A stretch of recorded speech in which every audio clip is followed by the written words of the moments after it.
Hello everyone and welcome back. In today's video, we will learn about grid layout.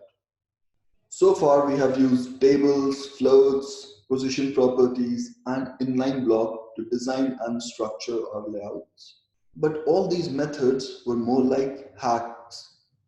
Flex helped creating layouts, but it's intended for simpler one-dimensional layouts and not complex two-dimension ones. Grid is the very first CSS module created specifically to solve the layout problem.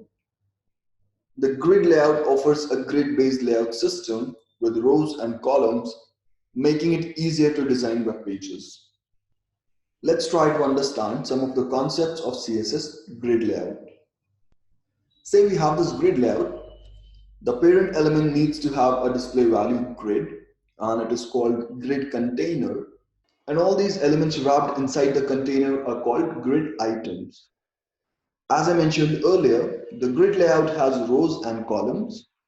The vertical lines of grid items are called columns and the horizontal lines of grid items are called rows.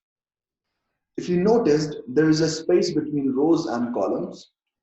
The gap between rows is called row gap and the space between columns is called column gap. The grid layout gives us control to change the value for both row and column gap. And as the name suggests, the name of the property is row gap, column gap, or if you want to give same value to both, you could use grid gap.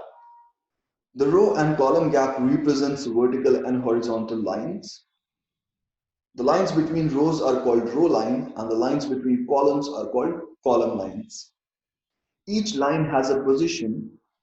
The first row line has a position 1, the next row line has a position 2, and so on. Similarly, the first column line has a position 1, the next column line has a position 2, and so on. These line numbers help us control the row span and column span in our grid layout. In the coming videos, we will learn how to use these concepts to design and structure our layouts. That's all for today, guys. If there is something that you did not understand, feel free to drop a comment and we will discuss it. See you in the next video. Bye and take care.